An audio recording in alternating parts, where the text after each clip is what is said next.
Pues muy buenos días y muchas gracias a todos por su presencia una vez más esta mañana. Ya haremos un repaso rápido de lo que son los principales asuntos que han sido objeto de acuerdo y tratamiento en el Consejo de Gobierno, mientras Ana les va entregando la documentación para que puedan irlo siguiendo y tengan toda la información completa.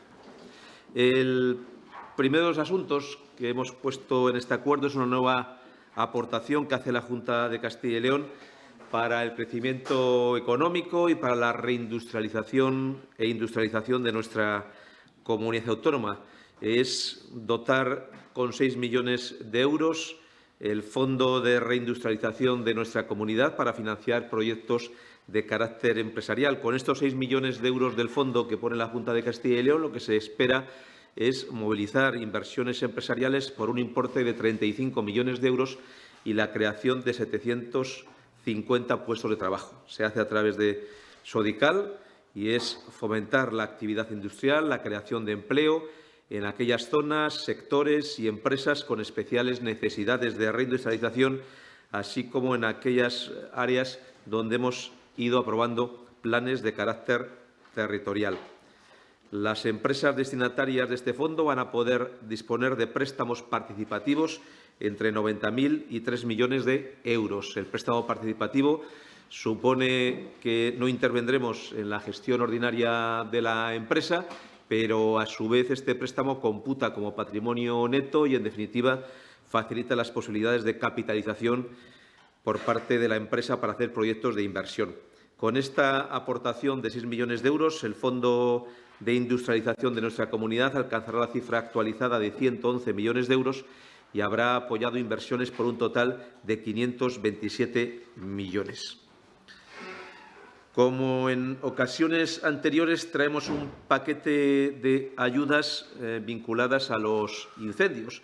Por hacer memoria, se han cumplido ya el mes desde aquellos incendios. Con carácter muy inmediato aprobábamos un paquete de iniciativas, un conjunto de acciones para la recuperación en el ámbito de nuestra comunidad autónoma. Hicimos el listado de las localidades beneficiarias de estas ayudas y venimos con un conjunto de apoyos y de iniciativas concretas para ir desarrollando las inversiones que aquí figuran. Es el cuarto Consejo de Gobierno donde vamos llevando este tipo de ayudas, que son ayudas que llegan al conjunto de los ciudadanos a medida que estos van solicitándolas. Un primer paquete, completando las inversiones que estamos haciendo en favor de agricultores y ganaderos. Recordarán ustedes que estamos dando 5.500 euros a aquellos agricultores y ganaderos profesionales que han sido afectados por estos grandes incendios, sin perjuicios que aquellos que no tengan el carácter de agricultor profesional se pueden recibir las ayudas en función del coste efectivo que hubieran tenido en función de los daños. Hasta el momento, con estas 83 nuevas ayudas, son 613 los profesionales de la agricultura y la ganadería que han recibido este importe. Con esto que aportamos hoy, pues estamos consiguiendo avanzar en la dirección también en el contexto de una gestión más sencilla y más fácil, porque los ganaderos ni siquiera tienen que solicitar la ayuda, simplemente son beneficiarios de la misma en función de los datos que dispone la Administración. Para acceder a la ayuda en el resto de los agricultores y ganaderos que no son profesionales, se pone a disposición los formularios de declaración responsable y, además, incluye apoyos adicionales para estos de carácter profesional cuando superan los 5.500 euros de coste, incluyendo la reposición de cercados o vallados, ganaderos y perimetrales que hayan sido dañados, que es la medida número 10 de ese plan de recuperación, y compensar las pérdidas por la producción agrícola y ganadera, que es la medida número 8 de ese plan de recuperación. Estamos dando ayudas de 500 euros para las familias que hubieran sido desalojadas como consecuencia de los incendios. Traemos en esta ocasión 207 nuevas ayudas para un total de 568 que se han otorgado ya. El importe global se acerca a los 300.000 euros hasta el momento. Se conceden las primeras 4 ayudas para los municipios afectados por los incendios para reparar, reconstruir o sustituir infraestructuras públicas municipales de carácter general. Recordarán ustedes que en relación con los ayuntamientos hubo ya un bloque de ayudas para contratar trabajadores que realizaran tareas de recuperación. Este es un paquete de ayudas que comenzamos ahora, que es una de las líneas que habíamos ya fijado, que es para recuperar el patrimonio público que hubiera sido afectado. El conjunto de los beneficiarios de estas ayudas, como he dicho en alguna ocasión, son los ciudadanos en general, los agricultores, ganaderos y apicultores, las pymes y autónomos y también las corporaciones locales. Se avanza en el cumplimiento de esta ayuda y son 4 ayudas. En Ávila se conceden 22.500 euros al municipio de Montbeltrán para la rehabilitación de un puente y el tejado del edificio municipal y de un terreno del campo de fútbol. En León 3 ayudas para un importe de casi 60.000 euros en el municipio de Destriana para la rehabilitación de diferentes instalaciones de carácter municipal dentro del recinto de la piscina municipal y 2 ayudas al municipio de Oencia para reparar el alumbrado público de sus 2 localidades afectadas, Arnado y Lusio, por los importes que tienen aquí. Naturalmente, seguirán viendo más ayudas de estas características en función de las solicitudes que hubiera de los ayuntamientos o las circunstancias que se hubiera producido. Hay daños que vamos abordando de apoyo a las familias cuyos edificios han sido afectados. También estamos apoyando a los ayuntamientos cuando su edificio hubiera sido afectado. En el caso de las ayudas de 5.500 euros para pymes y autónomos, traemos en esta ocasión 56 nuevas ayudas, lo que nos permite alcanzar hasta el momento la cifra de 120 nuevas ayudas. Tienen ustedes la distribución que supone este importe entre las distintas provincias y, además, cada una de las localidades, para que tengan ustedes el dato. En la nota no figura el nombre concreto del beneficiario, pero sí que está, lógicamente, disponible en las bases de transparencia que ofrece la Administración pública. 1,5 millones de euros en ayudas directas para la reconstrucción de varias viviendas y edificaciones complementarias afectadas por estos incendios. Hemos ya dado algunas de estas características, como recordarán ustedes, en varios municipios, y ahora lo que se aborda son 10 familias en varias localidades de Salamanca y León, que son las que tienen ustedes en la documentación, que se suman a las que ya hemos aprobado en Zamora y Palencia en anteriores ocasiones. Tienen ustedes el detalle de estas 10 familias, sin dar el nombre de ellas, pero para que se hagan una idea de los importes de los que estamos hablando. A una familia le corresponde 25.800 euros, 75.000 a otra, 163.000 para una tercera, 138.000 para otra, 119.000, 145.000 para otras 2, 237.000 y 231.000 para otras, 183.000 para otra y la que más recibe, que es 243.000 euros, que le corresponde los 185.000 euros que damos por vivienda, más, en este caso, enseres y edificación complementaria. En todos los casos también se aborda la financiación de los enseres y financiación complementaria. Tienen ustedes los importes que en esta ocasión pueden alcanzar la cifra máxima de 243.000 euros y viene desde un mínimo, en función de los daños causados, de 26.000 euros para los que se otorgan en el día de hoy. Y se autoriza un importe de 800.000 euros para financiar el suministro de agua potable, en este caso para los núcleos de población afectados en Ávila, León, Palencia, Salamanca y Zamora. Es la concesión directa de subvenciones a las diputaciones de esas 5 provincias para financiar el suministro de agua potable en los núcleos de población afectados por los incendios. Paralelamente a esta iniciativa, tenemos un programa que ya estamos concluyendo el análisis inicial de cuáles son las inversiones a realizar para garantizar el servicio de agua potable. Aquí está la garantía del agua y luego hablamos con una inversión directa propia de la Junta de Castilla y León de lo que son la reposición de instalaciones para garantía del abastecimiento de agua potable en esas localidades. Hasta aquí, digamos, el bloque de lo que tiene que ver con las medidas de la recuperación, que, unidas a las que venimos haciendo, constituyen la nota de prensa que se les otorga con carácter periódico y donde viene el estado actualizado de cuál es el ámbito de las ayudas. Estas ayudas, como ven ustedes, se dirige a agricultores, ganaderos, apicultores, ciudadanos en general, tanto que han sido desalojados como que han sido viviendas afectadas. También se dirige a pymes y autónomos, a diputaciones provinciales, a ayuntamientos, en definitiva, a todos los colectivos que pudieran tener algún grado de afectación, de acuerdo con las 47 medidas que aprobamos en su momento. Además de estas, lógicamente, se incorporan en esa nota de prensa que les hago referencia para que tengan ustedes a disposición cuál es el número de toneladas de forraje que han sido distribuidos al número de agricultores que se han beneficiado de esta garantía de suministro de agua y alimentación para el ganado en aquellas ganaderías extensivas que hayan sido afectadas como consecuencia de los incendios. Y ya de manera más breve, pues relato lo que son los principales acuerdos en el resto de los temas. Nuevos puntos limpios en las provincias de León y Salamanca con una inversión de 940.000 euros. En el caso de León, Villadangos del Páramo, y en el caso también de León, la Mancomunidad del Alto Órbigo, y en el caso de Salamanca, Villamayor, con los importes que tienen ustedes para cada uno de ellos. 908.000 euros para 3 vehículos para dar respuesta en menos de 30 minutos a emergencias en León, Palencia y Zamora. La idea es adquirir estos vehículos y que se den servicio desde la perspectiva de una red autonómica de apoyo logístico en materia de emergencia. Comenzamos por estas 3 provincias y el objetivo es dotar a todas las provincias de nuestra comunidad, disponer de vehículos polivalentes en todas las provincias, de forma que cuando se declare una emergencia en un tiempo aproximado de 30 minutos máximo, los materiales básicos, si fuera necesario, y la constitución del puesto de mando avanzado se pueda realizar. Los vehículos se utilizarán para el transporte de material de emergencias y, una vez descargados del puesto de mando avanzado en emergencias, que se podrá constituir.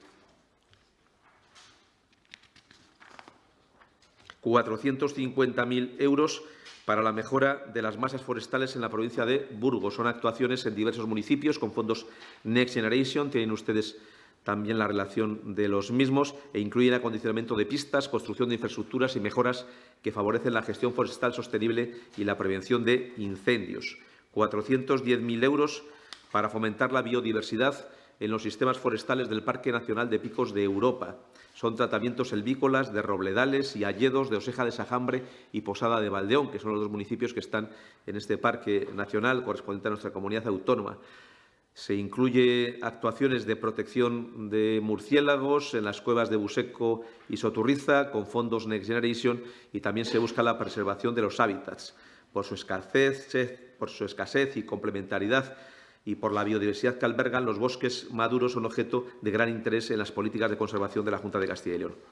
850.000 euros para garantizar trámites electrónicos más seguros y servicios empresariales más modernos. Se amplía la capacidad del sistema de administración electrónica y la renovación de la herramienta digital de ICECIL para mejorar la atención a empresas. Son 250.000 euros que van a permitir mejorar la capacidad del sistema de administración electrónica, y casi 600.000 euros para el funcionamiento de la herramienta digital desde la que se gestionan todos los procesos de las empresas, ofreciendo un servicio más ágil, actualizado y seguro.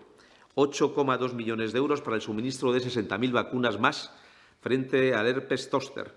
Se unen a las que ya habíamos adquirido, que eran 82.500, que se adquirieron dentro del calendario de vacunación de nuestra comunidad. Para este año corresponde vacunar a las personas nacidas en 1960, las que cumplen 65 años, y en 1945, que cumplen 80 años, así como recuperar a aquellas que no lo hubieran sido de los años anteriores, de acuerdo con la relación que tienen ustedes en la documentación. En total, estamos hablando de más de 140.000 vacunas. Se aprueba la adquisición de un nuevo TAC para el Hospital Universitario Río Ortega de Valladolid por un importe de 1,5 millones de euros. Con este nuevo equipamiento, el hospital va a disponer de 3 tomógrafos computerizados, 36 TAC hay ya en la comunidad, repartidos en los 14 hospitales y en sus servicios de radiología. Es un avance muy importante, son 36 los que tenemos ya en nuestra comunidad autónoma en 14 hospitales. 2,4 millones de euros en suministros de los hospitales Clínico de Valladolid y Universitario de Salamanca. En el caso de Salamanca, suministro de gases y suministro de reactivos para el caso de Valladolid. 880.000 euros para el servicio de lavado de ropa en el Hospital Santa Bárbara de Soria.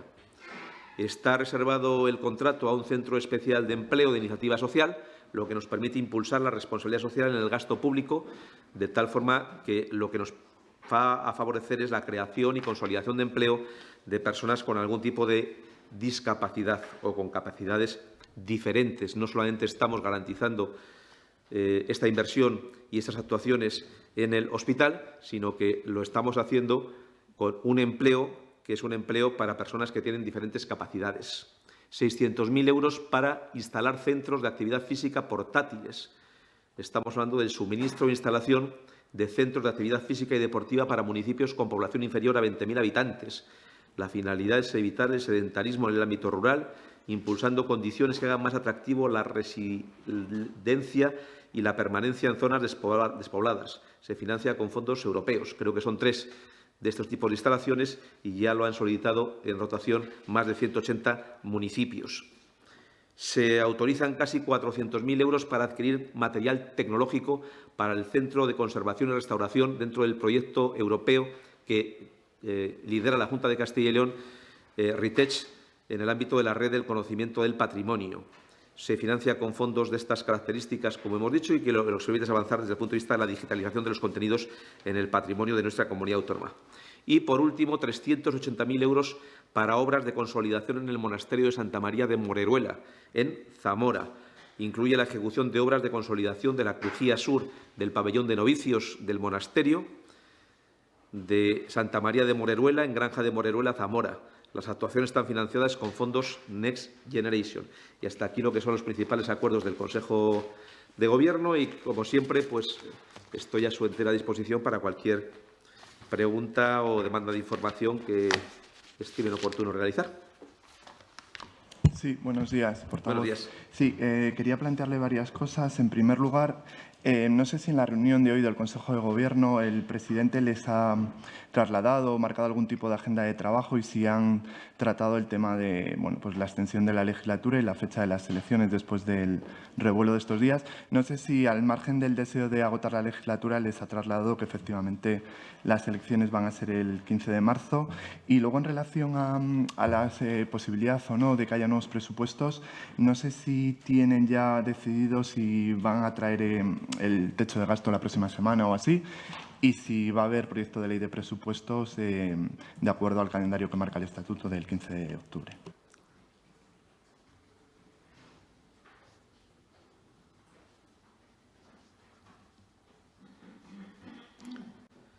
Pues respecto de lo primero, y pregunta usted por el programa para estos próximos meses, el presidente de la Junta de Castilla y León pues sigue teniendo la idea que ha manifestado desde el principio de completar la legislatura. Llevamos ahora algo más de 3 años y 7 meses desde que se celebraron las últimas elecciones autonómicas en febrero del año 2022 y, por tanto, su idea es completar esta legislatura y celebrar las elecciones al finalizar la misma cuando corresponde. En todo caso, aquí lo más importante, más allá, lógicamente, de que los ciudadanos pues acudirán a las urnas, aquellos que, lógicamente, lo deseen al concluir la legislatura, es que cuando hemos pasado el 90% de la legislatura, es una legislatura en que estamos haciendo muchas materias, pero todavía nos queda por delante ese 10% donde sí que hay iniciativas para desarrollar y para seguir poniendo en marcha. Ha sido una legislatura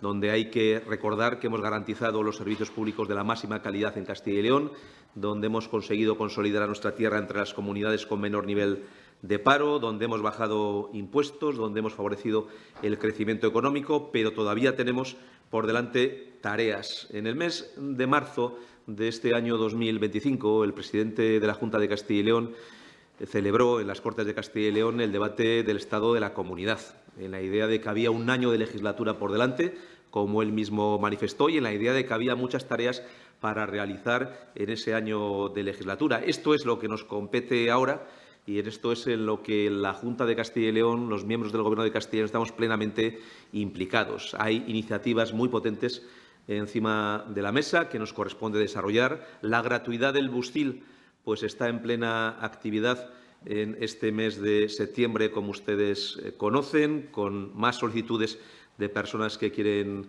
viajar, con más extensión de rutas que se van haciendo desde el día 15 de septiembre, que se completarán a final de este mes. Ya son muchas miles de personas quienes han solicitado esa ayuda de 200 euros para hacer actividades complementarias fuera del horario académico, con lo cual ayudamos a la conciliación, y también estamos trabajando en el proyecto de los helicópteros de carácter sanitario para las urgencias sanitarias en todas las provincias de Castilla y León, más el Bierzo. Son iniciativas que tenemos por delante para lo que queda de esta legislatura, para estos meses, que evidentemente es la parte final de lo que corresponde en una legislatura de 4 años, pero es una parte muy importante, porque supone culminar un trabajo, hacer realidad un proyecto y hacer referencia a lo que era nuestro compromiso para toda una legislatura, pero también a aquellos retos y desafíos que el presidente asumió en el mes de marzo del año 2025 durante el debate del Estado de la Comunidad. Aquí, en Castilla y León, sí hemos tenido un debate del Estado de la Comunidad, que es un debate que nos ha permitido plantear una idea, un horizonte, unas propuestas para un año, y todavía queda por delante un recorrido. Es verdad que se ha transcurrido la mayor parte de la legislatura, con el balance que ustedes conocen, pero también es verdad que tenemos retos por delante y en eso tenemos que concentrar nuestro esfuerzo. Y su segunda pregunta tiene que ver con uno de esos retos, que evidentemente es el tener un presupuesto para nuestra comunidad autónoma. Nosotros elaboramos, como recordarán ustedes, la orden de elaboración del presupuesto. Se publicó en nuestra comunidad autónoma en el mes de julio, 2 meses antes de lo que se publicara el del Estado. Llevamos ya un tiempo trabajando en esa dirección. Recordarán que ya hemos tenido las comisiones funcionales del presupuesto, se ha realizado la primera carga, estamos en la parte final de que este presupuesto lo demos por concluido y, por tanto, por finalizado el trabajo que corresponde a la Junta de Castilla y León, pero nos queda una parte muy importante, que es intentar buscar y obtener esos apoyos parlamentarios y conseguir que se apruebe. Nuestra parte es doble. Por un lado, tener un presupuesto al servicio de que los grupos parlamentarios lo puedan estudiar, lo puedan analizar, lo puedan apoyar en su caso, y también tener un buen presupuesto, que ese es nuestro compromiso. Incluir en este presupuesto pues cuáles son nuestros retos, nuestros desafíos y aquellas cosas que incorporamos por primera vez y que van a tener reflejo presupuestario también para el año 2026. Esta es nuestra idea. Somos conscientes, naturalmente, que este presupuesto en la mayor parte del año 2026 va a ser gestionado por el próximo Gobierno, pero también somos conscientes que tenemos ahora la capacidad de sumar apoyos y de intentar convencer al resto de los grupos que merece la pena hacer un esfuerzo para intentar aprobar un presupuesto que nos dé garantía de estabilidad, de seguridad y de confianza también para el próximo ejercicio presupuestario. Ese es nuestro compromiso, tener un presupuesto, pero sobre todo y por encima de ello tener un muy buen presupuesto, que es el que merecen los ciudadanos de esta tierra. ¿Y son optimistas, dado que este ejercicio ha sido imposible cerrar un acuerdo en torno a las cuentas? Y, por otra parte, si creen que van a poder cumplir el plazo marcado por el Estatuto y registrar en las Cortes ese proyecto antes del 15 de octubre. Nuestra idea es tener el presupuesto, cumplir ese plazo y, sobre todo, tener un muy buen presupuesto. Ya será el trabajo que hagamos entre los grupos y con los grupos para intentar obtener ese respaldo. Lo que no va a haber ninguna duda es que nosotros vamos a hacer nuestra tarea, que es poner encima de la mesa un buen presupuesto y hacer todo el esfuerzo que nos puede corresponder para persuadir, para convencer a los grupos parlamentarios para obtener estos apoyos. Ya que esos grupos parlamentarios todo en parte lo puedan apoyar, no es algo que competa exclusivamente a la Junta de Castilla y León. Saben ustedes que la Junta de Castilla y León tiene el respaldo del grupo mayoritario en las Cortes de Castilla y León, el respaldo del grupo y del partido que ganó las elecciones, pero no tenemos una mayoría absoluta que a día de hoy nos permita asegurar 100% el respaldo a estas cuentas.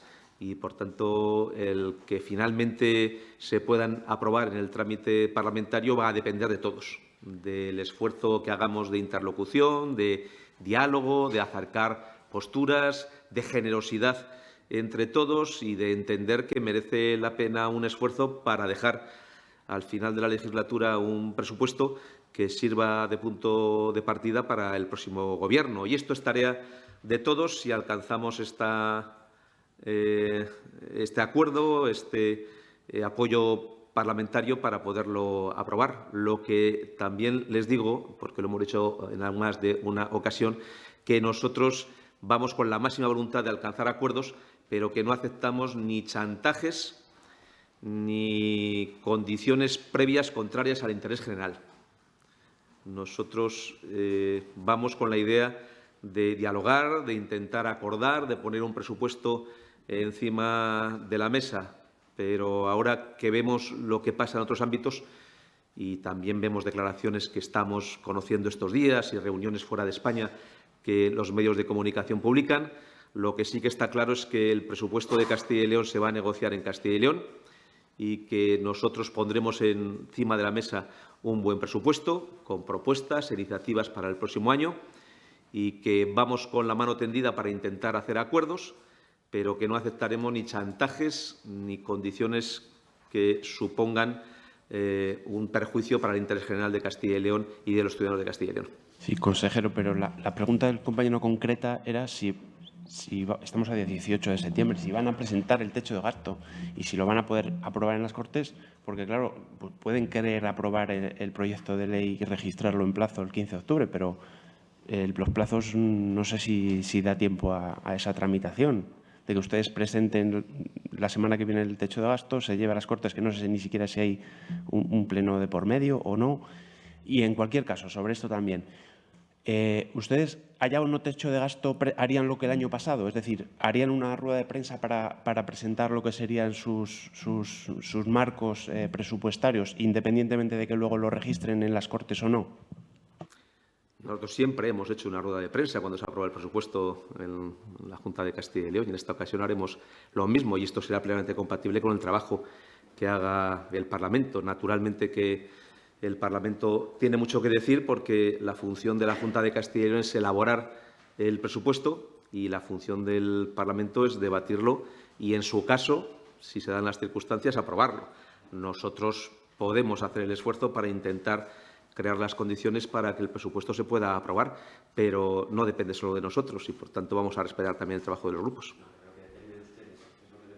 Lo que depende de ustedes es presentar el techo de gasto, llevarlo a las Cortes y ver si se aprueba o no. Y después, me dice usted que siempre lo han presentado en una rueda de prensa, claro, pero siempre también lo registraban en ese mismo día. Eso fue lo que no ocurrió el año pasado, me refería a eso. Lo que depende de nosotros lo vamos a hacer. Castilla y León va a tener un presupuesto para que pueda ser analizado, va a tener un buen presupuesto con medidas concretas y específicas y va a tener la voluntad del Gobierno de Castilla y León de mano tendida para intentar llegar a acuerdos en torno a ese presupuesto. El que finalmente el acuerdo se produzca ya va a ser tarea de todos. Nuestra contribución no va a faltar en ese objetivo. ¿Cuándo van a presentar el techo de gasto? Pues nosotros tenemos una fecha para el presupuesto y estamos trabajando en la fecha del presupuesto, en la fecha que marca el estatuto, sí. Es la fecha que tenemos para el presupuesto, que es lo que nos interesa especialmente. ¿Van a ser dos actos? Es decir, en un Consejo de Gobierno aprobar el techo de gasto y que llegue a las Cortes y en otro debatir y aprobar el proyecto de ley, ¿o van a ir juntos en la misma reunión del Consejo de Gobierno? Bueno, esto lo vamos a decidir. No es algo que tengamos a día de hoy cerrado, porque lo que nos está llevando el mayor tiempo y la mayor dedicación y el mayor esfuerzo es hacer el buen presupuesto, que es lo que estamos implicados en ello. ¿Y cómo ven al resto de grupos? Porque en las últimas semanas, incluso meses, los mensajes que lanzan, sobre todo desde PSOE y Vox, que son los que podrían apoyar estas cuentas, no son muy favorables a esa actitud de apoyar las cuentas. Y, por otra parte, van ya 568 familias con ayudas. No sé si tiene una estimación de cuántas pueden ser o simplemente están esperando a que lleguen las ayudas para cumplimentarlas todas. Gracias. Sí. ¿Cómo vemos al resto de los grupos? Yo creo que lo mejor es que cada uno hagamos aquello que nos corresponde en este momento. La Junta de Castilla y León, que es hacer un presupuesto y un buen presupuesto e ir con la mano tendida para intentar llegar a acuerdos. Y los grupos, pues vamos a ver si muestran también el interés de apoyar un presupuesto y de intentar también alcanzar un acuerdo en la misma voluntad que tenemos de la Junta de Castilla y León. No me gustaría hacer un juicio previo. Tenemos la experiencia de momentos anteriores, pero también hay que recordar que en los principales grupos políticos las personas que dirigían esos grupos y los portavoces de esos grupos no son los mismos que hoy. Y, por tanto, también vamos a dar la oportunidad de ver cuál es la disposición del resto de los grupos. No necesitaríamos a todos para aprobar el presupuesto, pero sí que sería bueno sumar el mayor apoyo posible a estos presupuestos. Por nosotros no va a quedar, y el que la disposición sea favorable en el resto de los grupos no depende de nosotros, depende de la posición que tengan esos grupos. Yo sí le digo que la disposición de la Junta de Castilla es positiva para intentar alcanzar acuerdos. Vamos a ir con la mano tendida, con la disposición a escuchar, de intentar sumar apoyos, de intentar aprobar un buen presupuesto, y solo tenemos estas líneas rojas: no aceptar chantajes y no aceptar exigencias contrarias al interés general de Castilla y León. Sí, nos dice que lo que depende de nosotros lo vamos a hacer. De la Junta depende registrar el proyecto de ley en las Cortes. Eso está incluido en la expresión "lo que depende de nosotros lo vamos a hacer". Es decir, va a haber un debate, los consejeros van a ir a vender su presupuesto a las Cortes, como habitualmente se hace cuando se registran los presupuestos en el Parlamento. Eso depende de nosotros y eso haremos. Es decir, no solamente elaboraremos el presupuesto, y un buen presupuesto, sino también los consejeros pues irán a explicar ante las Cortes el contenido del presupuesto y el por qué reclamamos este apoyo. Es nuestra responsabilidad y es la que vamos a ejercer. Sí, pero eso también dependía de ustedes este año y no se hizo porque dijeron que primero era el acuerdo y luego llevar el proyecto. Entonces, ¿en qué puede cambiar este año esa postura? Vamos a ver cuál es la disposición de los grupos. El año pasado los grupos tenían una situación muy diferente, también eran personas distintos. Algunos grupos ni siquiera se sentaron, otros estaban en una condición de cambio de las personas. Desde el respeto a los cambios que han hecho esos grupos, de las nuevas responsabilidades que tienen las personas que ahora dirigen esos grupos, pues vamos a intentar alcanzar un acuerdo entre todos. Entonces, ¿puede garantizar que primero se registrará y luego se debatirá en las Cortes para un posible acuerdo? Vamos a ver qué es lo que quieren los grupos. Nosotros, nuestra idea es hacer el presupuesto, registrarlo, que los consejeros lo puedan explicar, lo puedan contar, y ya dependerá de las Cortes establecer el mecanismo más adecuado para buscar los acuerdos. Nosotros estamos abiertos también a que ellos nos planteen las fórmulas más adecuadas para explorar la posibilidad de alcanzar un acuerdo.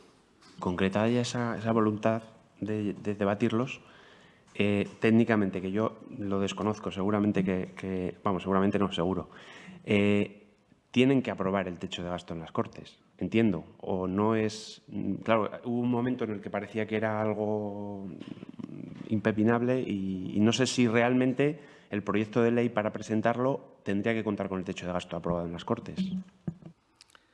Bueno, ya el año pasado aprobamos el techo de gasto y conseguimos convencer al resto de los grupos de aprobar el techo de gasto. Esta es una condición que conseguimos convencerles de que lo aprobaran. Vamos a ver si tenemos la capacidad de persuasión, vamos a intentarlo, de que en esta ocasión ocurra lo mismo y vayamos avanzando en los trámites parlamentarios para alcanzar los acuerdos. Pero es necesario, técnicamente, me refiero,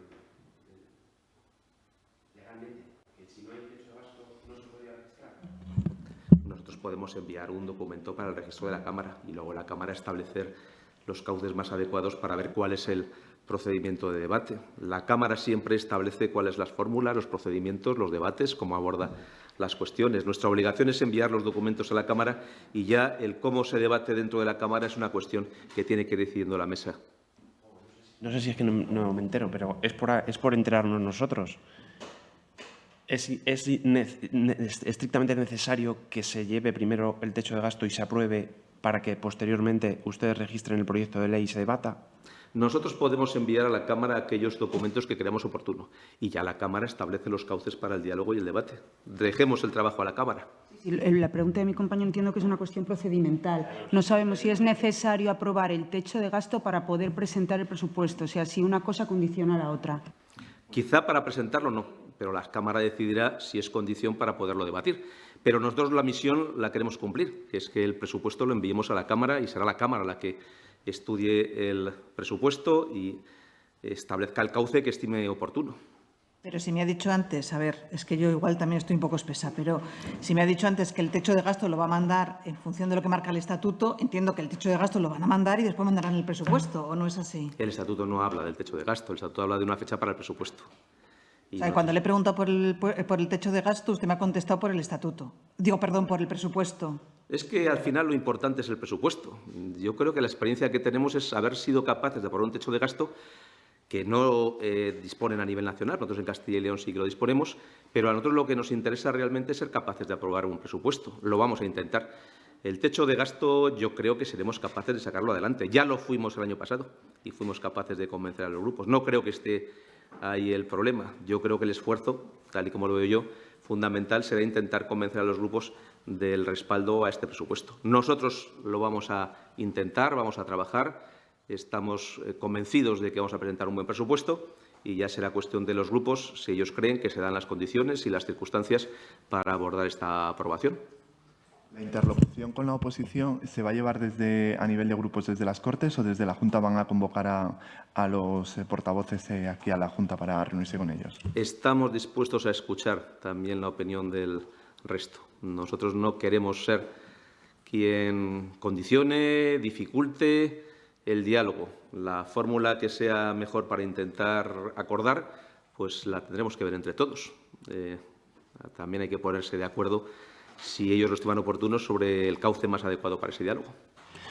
Se había quedado colgando de antes la pregunta que le había hecho sobre las familias. ¿Tiene una estimación de cuántas familias? Que es que nos hemos liado con el punto anterior. Efectivamente, ya llevamos un buen número de familias, creo que son algo más de 500. El plazo sigue abierto. Es demostrado ya que la fórmula para solicitar esta documentación es muy sencilla, es un trámite muy fácil, es simplemente rellenar un formulario con una declaración responsable y animamos a todas las familias que están en esas condiciones para poderlo solicitar. Se siguen llevando nuevas solicitudes y las iremos trayendo en sucesivos consejos de Gobierno. Este es un procedimiento que hemos diseñado que no consiste en un procedimiento de concurrencia.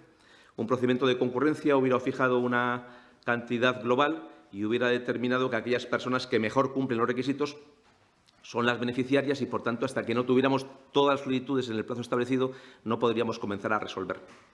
Aquí no hay un límite de los fondos a gastar y, por tanto, estamos resolviendo ya a medida que se van presentando las solicitudes y se van cumplimentando en tiempo real.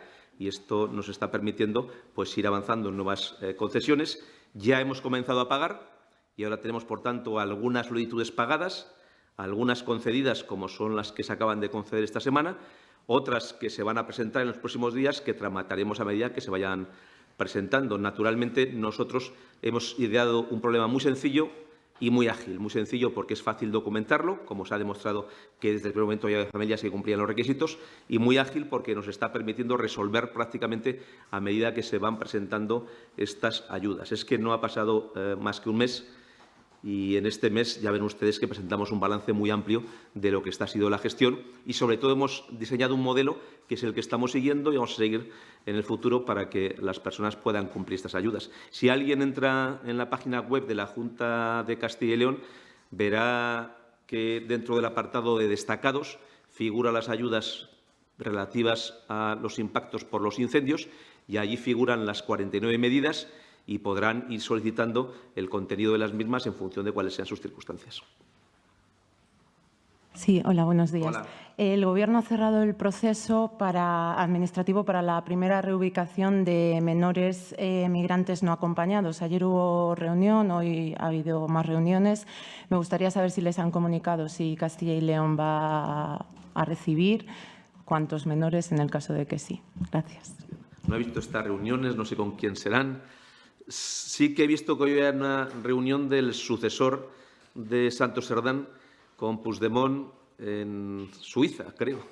Y no sé si van a debatir este tema porque el tema de la inmigración es uno de los requisitos y de las condiciones y de las exigencias que ha presentado Puigdemont encima de la mesa. Al final, lo que se está demostrando es que el Gobierno utiliza la inmigración y los menores inmigrantes como moneda de pago de un precio político para seguir en la Moncloa. Lo hemos visto cuando está dispuesto a ceder unas competencias, a aprobar una proposición de ley presentada que alguno de sus socios ha calificado de proposición de ley xenófoba y cuando está dispuesto a establecer un procedimiento de distribución de menores como si fueran mercancías y asignando estos en función de cuál es el peso político de cada una de las formaciones a la hora de exigir al Gobierno. A nosotros nos parece que los inmigrantes son personas, tienen que ser tratadas como lo que son y en ningún modo pueden ser objeto de moneda de cambio para acuerdos políticos y para permanecer en el Gobierno. Y, por tanto, ver que el Gobierno y Junts, que en este caso Zapatero como sustituto de Cerdán y Puigdemont se reúnen para tratar los inmigrantes y la inmigración como moneda de cambio y como pago de un precio político, no nos parece lo más adecuado para este contexto que estamos señalando.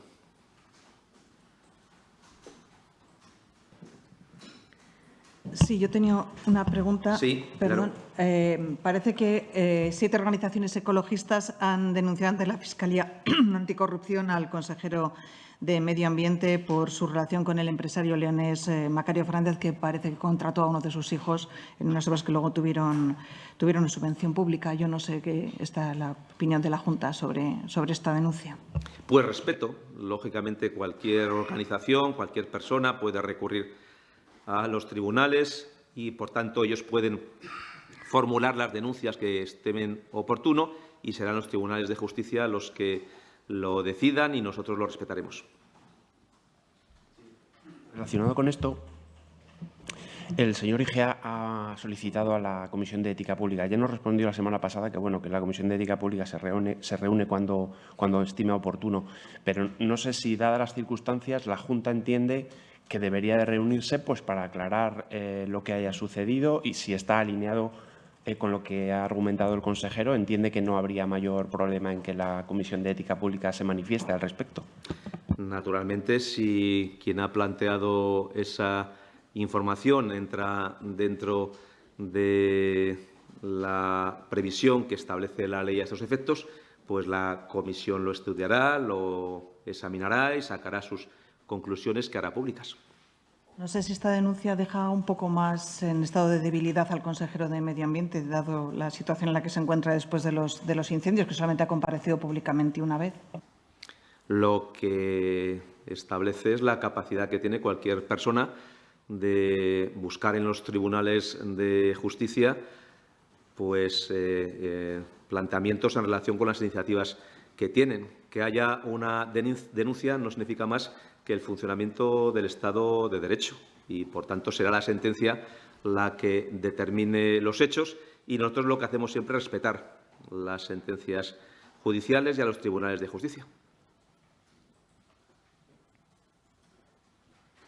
Sí, no sé si durante el verano, como nos vamos unos de vacaciones, etcétera, Sí. me he perdido algo, pero me refrescaban los compañeros que no está tan lejos el plazo de 3 meses que daba la Ley de Publicidad Institucional para aprobar el nuevo concurso que anunciaron y que creo que se publicó el 11 de julio. No sé si tienen avanzado ya esa materia, cómo van los trabajos. Creo que recordar que había un informe solicitado al consultivo. No sé si han tenido noticias. Y también creo que hicieron una consulta al Ministerio para saber si había espacio radioeléctrico. Todo esto de memoria, igual me he perdido algo. Efectivamente, está usted muy actualizado. Nosotros pedimos este informe del consultivo. El consultivo creo que ha emitido el informe esta misma semana y nosotros lo analizaremos y lo estudiaremos y actuaremos en consecuencia. Hay una ley. El mensaje que nosotros lanzábamos siempre es que la ley está para cumplirse y nosotros cumpliremos la legislación vigente. Si se pide el informe consultivo es para pedir información de cómo aplicar la ley. Recordarán ustedes que incluso los propios partidos políticos que habían aprobado esta ley habían manifestado que había errores en la misma y habían comprometido modificaciones de la misma para ajustarla a la normativa vigente. Aquello creo que fue en el mes de junio. Estamos en la segunda quincena de septiembre y no sabemos que PSOE, Vox y Podemos, que son los 3 partidos que apoyaron esa ley, pues hayan presentado la iniciativa que comprometieron en aquel momento para adaptarla y corregir los errores que habían cometido. Relacionado con esto, bueno, no sé si nos puede concretar si efectivamente lo van a convocar el concurso en el plazo de los 3 meses, que sería en 3 semanas, entiendo. Si ya lo tienen organizado y previsto todo, o si van a esperar a analizar el informe del consultivo. Y relacionado también con esto, ayer trabajadores de Castilla y León Televisión y el PSOE planteaban que no se estaban cumpliendo las condiciones que se establecieron y solicitaban la convocatoria de la comisión de seguimiento de la TDT. No sé si se va a reunir ese foro y si tienen constancia de que haya algún incumplimiento en este sentido o la empresa está en plazo para cumplir con lo que se le pidió en términos, creo recordar, de renovación tecnológica y de mejoras laborales. Gracias. Pues nosotros hemos recibido esta semana el informe del Consejo Consultivo, lo analizaremos, lo estudiaremos y actuaremos en función de lo que este informe nos diga sobre la convocatoria de un espacio adicional radioeléctrico, como pedía la ley. Pues naturalmente estamos a las expensas de que el Ministerio certifique la existencia de este espacio radioeléctrico para poder actuar. Sobre la segunda cuestión, la comisión de la que usted ha hecho referencia tiene las funciones que tiene y en el ámbito de sus funciones va a actuar, que lógicamente es el seguimiento de ese contrato-programa, si se puede llamar así, que existe a estos efectos y en la que forman parte todos los grupos parlamentarios con representación en las Cortes de Castilla y León. Lo que le corresponde a esa comisión es eso. Lo que no le corresponde, porque no es su función, es el seguimiento de un convenio colectivo que, lógicamente, tiene sus instrumentos propios de seguimiento cuando hablamos de una relación entre una empresa y sus trabajadores, que tiene sus fórmulas para establecer el seguimiento de un convenio colectivo. Por tanto, a efectos de lo que son los convenios colectivos de los trabajadores, existen sus mecanismos para requerir el cumplimiento de los mismos. A los efectos del cumplimiento de una normativa o de un contrato-programa, pues existe una comisión de seguimiento si lo que está en tela de juicio, lógicamente, es ese contrato-programa. Al menos el comunicado del PSOE no aludía al convenio colectivo, se refería a la comisión en la que, no sé si es así o no, pero ellos decían que también están representados los propios trabajadores de la tele, no sé si es así o no, y si es así, si analizarían esas cuestiones que denuncian que no se están cumpliendo. Yo creo que en la comisión está representada la Junta de Castilla y León y los grupos parlamentarios, creo recordar, pero creo recordar que también en la nueva ley que se ha establecido ocurre lo mismo.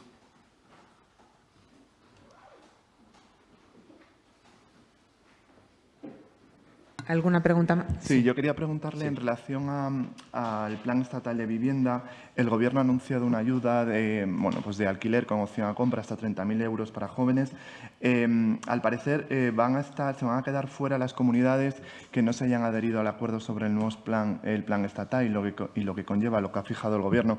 No sé si desde la Junta lo están estudiando y si esto puede modificar la postura inicial de rechazo.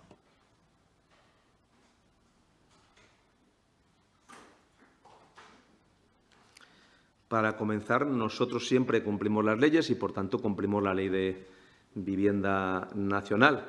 La Ley de Vivienda Nacional tiene algunos apartados de obligado cumplimiento y otros que no son de obligado cumplimiento, y si se ha redactado así por parte de los legisladores es porque ha estimado que algunas partes son de obligado cumplimiento y otras no. Así de sencillo. Hay que recordar que, además, el Parlamento, el Congreso de los Diputados, esta misma semana ha pedido al Gobierno que comience los trámites para terminar la vigencia de esa ley, visto los perjuicios que ha causado. Es esa ley y es la política de vivienda de los últimos años la que ha determinado un problema que tenemos encima de la mesa en España, porque España tiene un problema.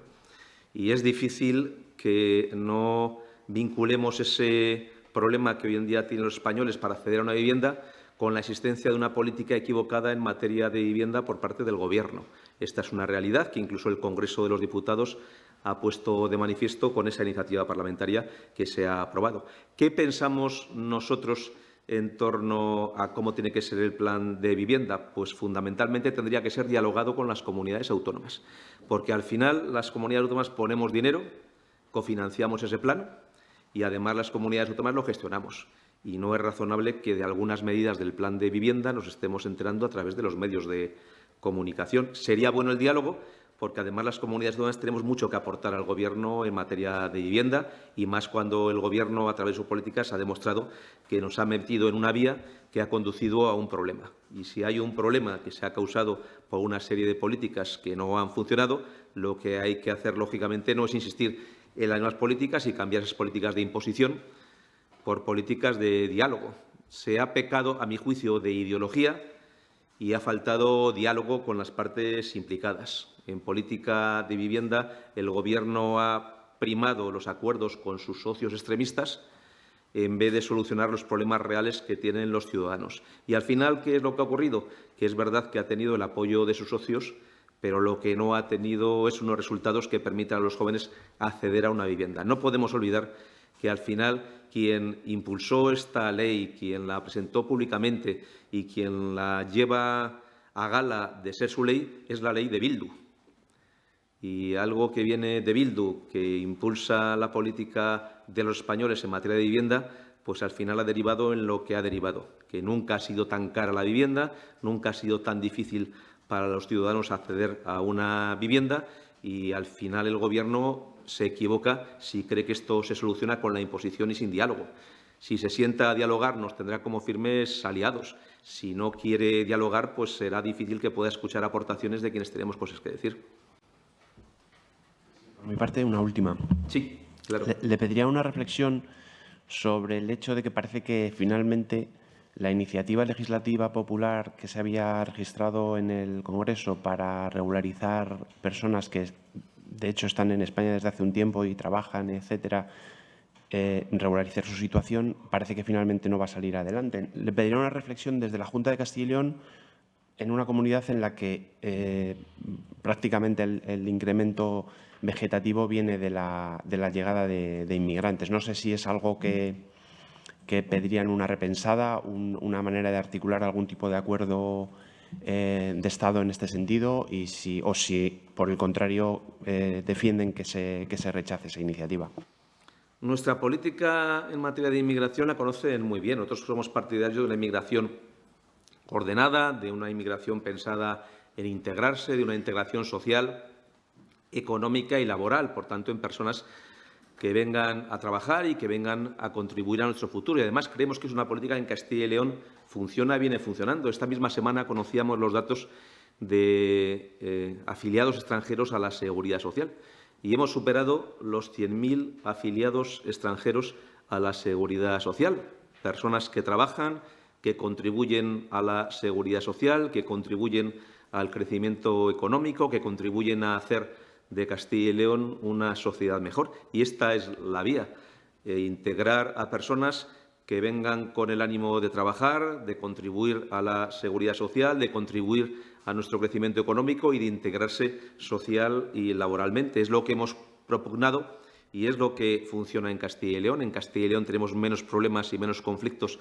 que en otras comunidades autónomas en esta materia, pero también contamos con que en los últimos tiempos pues hay un mayor número de personas extranjeras afiliadas a la Seguridad Social y, además, yo diría, con un crecimiento relevante que también nos está ayudando en nuestra comunidad a crecer como comunidad autónoma. Si Castilla y León es una comunidad que exporta, que lidera el crecimiento de la producción industrial, que está creciendo en términos de empleo, es por la contribución de todos. Y esta misma semana hemos visto estos datos, más de 100.000 extranjeros afiliados a la Seguridad Social. Este es el mecanismo, una inmigración ordenada y una inmigración que se integre en la sociedad, en la economía y en el mundo laboral. Me queda muy claro cuál es la postura sobre este caso concreto de propuesta de regularización para personas que ya tienen un arraigo, o sea, por la vía del arraigo. No sé si la Junta presume de estos datos de afiliación, eso es un hecho. Lo que pasa es que en Castilla y León también habrá una bolsa de personas que estén efectivamente trabajando, pero que estén en un limbo legal. No sé, le preguntaba si son partidarios o no de que esta iniciativa o alguna otra por la vía de otro acuerdo salga adelante. Nosotros, como le digo, somos partidarios de una inmigración ordenada, una inmigración que venga a contribuir, una inmigración que se integre y una inmigración que pueda aportar a nuestra sociedad. Yo creo que ahora sí abrimos ya el turno provincial y lo vamos a hacer en Segovia, con Segovia Audaz. Noelia Garrido, buenos días. Hola, buenos días. ¿Qué tal? Pues a mí me gustaría preguntarle, bueno, relacionado con que Segovia era impaciente la apertura y puesta en marcha del Centro de Salud Segovia 4, que estará ubicado en Nueva Segovia. En este sentido, quisiera preguntarle si se mantiene la expectativa de que el centro esté en funcionamiento en primavera de 2026, tal y como se anunció en marzo de este año, pese a que la obra física previsiblemente terminará en marzo sin equipamiento. Y también me gustaría preguntarle cuál sería ahora la fecha estimada de apertura al público. Muchas gracias. Pues no he tenido ninguna información adicional distinta sobre este centro de salud. Sé que siguen avanzando las obras, pero si tenemos alguna información durante la rueda de prensa se la comunicamos y, si no, con posterioridad le señalamos cómo está el estado actual de tramitación de las obras. ¿Y no hay avances en la licitación del equipamiento? Pues se lo comunicamos cuando lo tengamos. Sí. Vale, gracias. Gracias, y disculpe, pero no ha habido novedad que me hayan informado en esta materia y no lo conozco el asunto. Si hubiera habido algún cambio, se lo comunicamos, y si siguen los trámites y previsiones en los términos que estaban, pues también se lo informamos. Continuamos entonces y lo hacemos ahora con Soria Noticias. Sergio García, hola, ¿qué tal? Buenos días. Hola, buenos días. Yo quería, en primer lugar, una valoración de la Junta de Castilla y León de la sentencia del TSJ revocando la suspensión cautelar que impidió la celebración del toro jubilo en Medinaceli el año pasado, el único toro embolado que hay en Castilla y León. Entonces, como la Junta era uno de los que recurrió esa primera sentencia que impedía la celebración del toro jubilo, una valoración de esta sentencia ahora superior que vuelve a dar la razón a la Junta de Castilla y León, y que dice que el toro se debía haber celebrado, y también un poco qué considera la Junta, qué garantías se dan para que este año sí que se pueda celebrar, ya que la primera reacción de PACMA a esta sentencia del TSJ ha sido decir que ellos volverán a seguir intentando por los mismos métodos, y que incluso que consideran que ese aplazamiento, esa suspensión cautelar del toro jubilo sigue en marcha hasta que no haya una sentencia definitiva. Y luego quería preguntarle sobre tres cositas rápidas, a ver si hay alguna novedad. El primero, la estrategia logística de Castilla y León. Se presentaron un montón de alegaciones de diferentes colectivos, partidos políticos, instituciones desde la provincia de Soria. Se anunció un estudio de las necesidades de la provincia para incorporarla a esa estrategia logística que en un primer lugar había quedado fuera. No sé si hay alguna novedad. No sé si hay alguna novedad en esas conversaciones con el Ayuntamiento para convertir el polígono de Valcorba en un punto CILOG. Y tampoco sé si hay alguna novedad ahora que ya está Solarin, la primera de las empresas instaladas o empezando su actividad en el Parque Empresarial del Medio Ambiente, con esa cúpula que se iba a quedar la Junta de Castilla y León para hacer un centro regional para el empleo y otro centro regional, un lugar de formación para el profesorado. No sé si hay algún tipo de calendario para la instalación de estos dos recursos de la Junta de Castilla y León, que quiero recordar que uno sí que era provincial, pero el otro era a nivel autonómico de Castilla y León, y que se iba a instalar aquí en Soria. Muchas gracias. Pues gracias a usted. Si me permite, ya estoy en condiciones de contestar a su compañera sobre el Centro de Salud de Segovia 4. No sé si sigue, si sigue en línea, sí, para poderme escuchar. Aquí estoy. Efectivamente. Pues, disculpa no habértelo informado antes. Te decía que si durante la rueda de prensa pues tuviéramos la información, y la dispongo ahora. El Centro de Salud de Segovia 4 sigue con los plazos que estaban previstos, con los que están establecidos. Desde el pasado 16 de septiembre, o sea, esta semana, hay que decir que ya está en la plataforma de licitación de contratos de la Administración Pública el mobiliario de ese centro de salud, y que durante estos meses vamos a licitar también el equipamiento. Esta es la situación de los tres trámites de los que usted hablaba. Lo que son las obras siguen su cauce y su trámite según lo previsto. El mobiliario ya está en fase de licitación y está publicado en la plataforma de licitación desde el día 16 de septiembre, y el equipamiento se hará ya estos meses. A veces el equipamiento de alguna instalación tiene que ver con algunas mediciones finales después de hecha la obra civil, especialmente en los temas sanitarios, para, lógicamente, adaptar la construcción de algún equipamiento específico al tamaño concreto de las obras que van avanzando en los términos que les he dicho. Y hecho este inciso y pidiendo disculpas ahora al medio de comunicación de Soria, que le he retrasado con esta intervención, él planteaba tres cuestiones. La primera de ellas es nuestra posición en relación con la sentencia del TSJ sobre el toro de júbilo en Medinaceli. ¿Cuál es nuestro sentimiento? Pues es doble. En primer lugar, de respeto.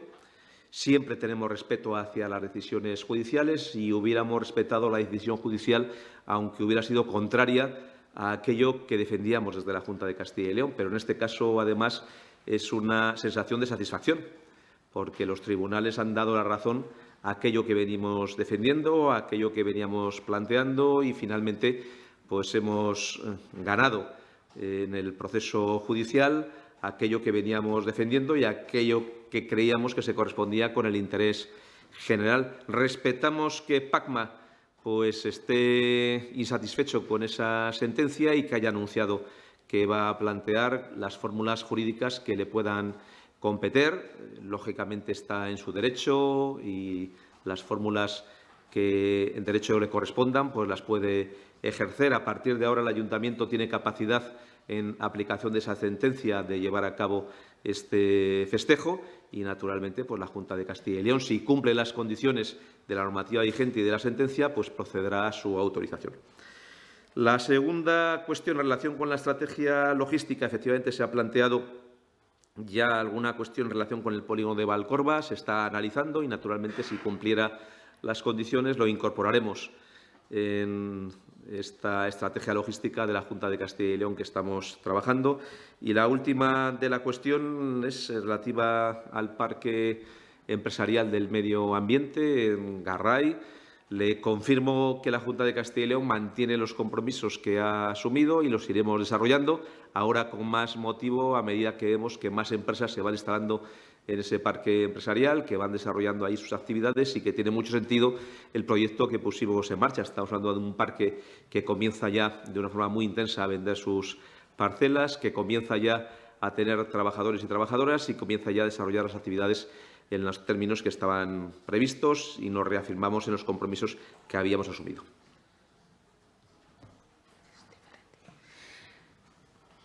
Continuamos y ahora ya completamos turno entonces en León. Creo que sin cámara, aunque sí con audio. Elizabeth Alba, buenos días.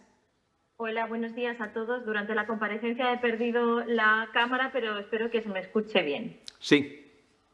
Vale, quería volver sobre la presunta relación del consejero de Medio Ambiente con el empresario leonés Macario Fernández y preguntarle acerca de un tema que ya le pregunté el pasado mes de julio, y es que la Junta, a través de Sodical, tiene una participación del 22%, que equivale a 9,8 millones de euros, en una de las empresas del empresario. Estoy hablando de Latin Aluminium, que sigue en preconcurso de acreedores hasta el 31 de septiembre del presente mes.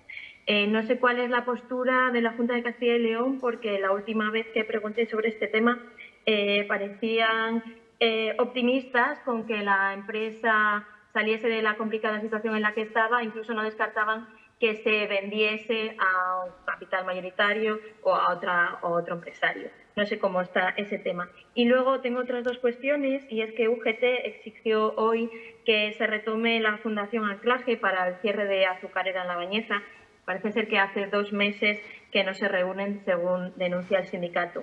Y ya por último, Asturias ha exigido que se elimine el peaje del Huerna. Nuevamente, no sé cuál es la posición de la Junta de Castilla y León, si también ha remitido alguna carta a Europa para que se tome esa decisión. Si es así, quisiera saber cuándo y un poco en detalle la decisión que se tome. Gracias. Pues gracias a usted. Nuestra posición en relación con Latin Aluminio sigue siendo la misma. Se dio un plazo por parte de la Administración de Justicia en relación con el concurso de acreedores. Ese plazo sigue vigente. Creemos que la empresa puede ser rentable, puede tener futuro. Es necesario aumentar el nivel de capitalización de la misma, pero eso corresponde a sus propietarios. Ha tenido apoyo de la Junta de Castilla y León, también de la Administración Central del Estado. Por supuesto que nosotros velaremos por nuestros intereses y creo que podremos garantizarlos, bien con el actual propietario, si es capaz de fortalecer el accionariado y el capital de la empresa, o bien en función de las decisiones que se puedan tomar en el futuro por parte de sus actuales titulares y de grupos que pudieran estar interesados en el mismo. En relación con el segundo de los aspectos, la Fundación Anclaje y la solicitud de UGT para su reunión, si uno de los miembros de la Fundación Anclaje lo solicita y UGT lo es, pues reuniremos ese grupo de trabajo y repasaremos el estado de la cuestión en relación a ese asunto que usted plantea. Y en último lugar, somos partidarios, sí, de eliminar el peaje de Huerna y lo reiteraremos, lo hemos pedido y nos alegra que en este caso también la comunidad hermana, el Principado de Asturias, lo solicite. Somos dos comunidades quienes lo solicitamos y esperemos tener respuesta favorable por parte del Ministerio de Movilidad a este respecto. Creo que quería repreguntar, Elizabeth. Sí. Elizabeth. Sí, es en cuestión a esta última respuesta, y es si la Junta está a favor de que se elimine el peaje del Huerna. Me gustaría conocer el posicionamiento de la Junta de Castilla y León acerca de otro peaje que tenemos en la provincia de León, y es el de la León-Astorga. Pues nuestra idea es que progresivamente se vayan eliminando esos peajes. Esta autovía es mucho más moderna que la anterior y, por tanto, lógicamente, en función de los números, de las cuentas, hay que tener en cuenta distintos plazos de una y otra. El peaje del Huerna lleva mucho más años y seguramente las cuentas permitan ya hablar de un periodo de amortización suficiente. Pero en la otra cuestión, nuestra idea también es que desaparezca el peaje una vez que se van cumpliendo plazos. Es un peaje más moderno y, por tanto, también lo somos favorables en el conjunto de los peajes de nuestra comunidad autónoma. F. Es que se me había olvidado. Hemos conocido que el Consejo de Administración creo que es, de la Sociedad Valladolid de Alta Velocidad va a llevar a los tribunales la decisión del Ayuntamiento de Valladolid de no realizar la aportación del año pasado íntegra. No sé si le preocupa a la Junta la situación que se está generando y la posibilidad real de que finalmente se termine disolviendo una herramienta que había funcionado hasta ahora, como era la sociedad de alta velocidad, y cómo puede afectar eso a una infraestructura clave para la ciudad de Valladolid. No sé qué planteamiento va a realizar la Junta, no sé si va a intentar actuar como un poco de mediadora o va a dejar al criterio del Ayuntamiento de Valladolid, como ha hecho hasta ahora, la solución de este posible conflicto. Y si también, si la Junta estaría dispuesta, entiendo, una mayor fortaleza financiera, a aportar lo que no aporte el Ayuntamiento por sí mismo. Nuestra posición es la misma y no hemos cambiado. Aquí las competencias básicas, esenciales, son, por un lado, las de carácter urbanístico, de modelo de ciudad del Ayuntamiento, y las que tienen que ver con el ámbito ferroviario y titularidad del espacio y de los terrenos, que corresponden al Ministerio de Movilidad. La Junta de Castilla y León hace un papel, pero su papel es mucho menor que el de las otras dos administraciones. Desde el punto de vista del modelo de ciudad, siempre hemos dicho que apoyamos lo que planteen los ayuntamientos, y en este caso saben ustedes que el Ayuntamiento de Valladolid, como el de Palencia, como el de León, San Andrés de Ramanedo, tienen una clara apuesta por el soterramiento, y nosotros apoyamos ese soterramiento. El presidente de la Junta de Castilla y León tuvo la ocasión de manifestárselo al presidente del Gobierno. El presidente del Gobierno dijo que en algún momento dado el ministro de Transportes y Movilidad recibiría al presidente de la Junta de Castilla y León. Hasta ahora no ha podido producirse esta reunión por cuestiones de la agenda del ministro, pero nuestra posición es la misma. Apoyamos el soterramiento en Valladolid, en Palencia, en León y en San Andrés de Ramanedo, porque apoyamos las posiciones que desde el punto de vista municipal tienen esos municipios. Somos conscientes también que el Gobierno de España tiene una posición contraria a esta idea en Castilla y León, porque también sabemos que en otras comunidades autónomas y en otros ayuntamientos sí que está por la labor de los soterramientos, pero no en el caso de estos municipios que sí lo han solicitado. Por lo de ahora, ¿no? Sí. Por la otra posición ya la conocíamos. No sé si se plantean desencallar ese conflicto que se avecina judicial por esa materia. Pues ojalá se produjera un acuerdo. Sabemos que las posiciones son muy distintas. El Ayuntamiento de Valladolid está a favor del soterramiento y el ministro, más que el ministerio, yo creo que el ministro está en contra del soterramiento en Valladolid, pero sí lo defiende en otras ciudades del conjunto de España. Es todo, ¿no? Gracias. Gracias a ustedes.